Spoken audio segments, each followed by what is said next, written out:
Folks, just want to let you know there are efforts going on now in various states around the country. Some efforts headed up by Rudy Giuliani, some legal cases being filed. There could be 8 to 10 states where cases are filed. We know, of course, that there is a case in Pennsylvania, especially there are some suspicions as far as where some ballots came from and whether observers have been allowed close enough from the Republican Party to actually see the counting taking place.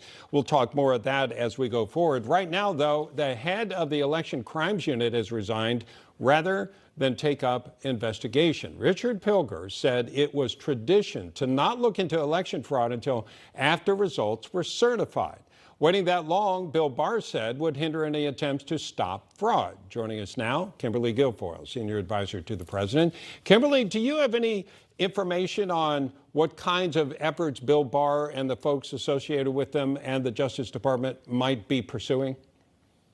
Well, that's private information that pertains to the administration, and I'm with the campaign for the president as senior advisor and national finance chair. But what I do believe, as a former prosecutor, is that justice should be sought in all situations where there is fraud or corruption. And I personally admire Bill Barr and think that whatever investigation he's doing is going to be full and thorough and fair with the ends of justice in mind. So I look forward to that. It seems the Democrats, they were for every phony investigation before, Russian collusion and the Mueller investigation, but now they don't want to know whether or not we had a fair and honest election. They're turning a blind eye to specific examples of corruption that took place. Why is that?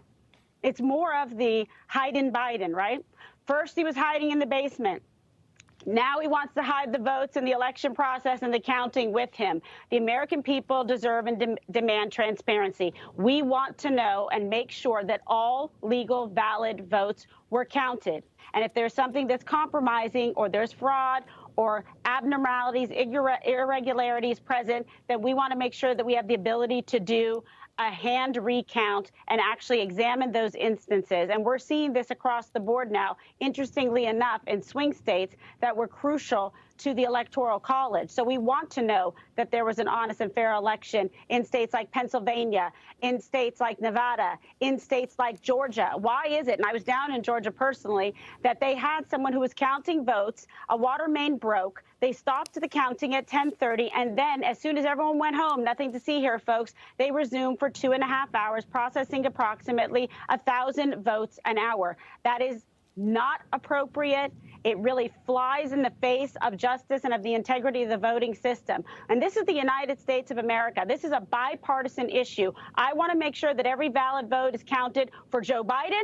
Every valid vote is counted for Donald Trump. And then we will certify an election as an American people, and the right person will be in the presidency. Why wouldn't everybody want that? If you don't have anything to hide, why are you kicking poll workers out? Why are you shutting down an election site and saying that there's a water main break and kicking everyone out and continuing to resume? Why are dead people voting? Okay? Why? All of a sudden, are there any dead votes for, President Trump?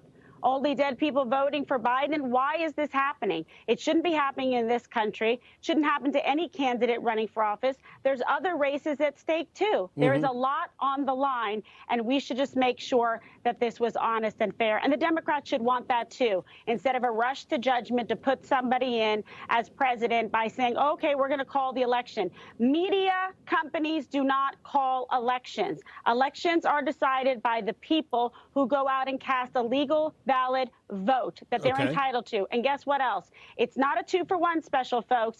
It's one person, one vote. You should not have people who are felons voting. You should not have people who are illegal voting. This has to be fair. How is it fair to the 70+ million people that voted for President Trump to have their vote diluted by fraudulent votes? It is not. So I stand with the president, and I stand with those people that are fighting for an honest voting election and an end result that will be properly certified. Fair enough. You mentioned hand recounts. Do you think hand recounting would change the results, or would it take something like fraud to actually end up with the right numbers?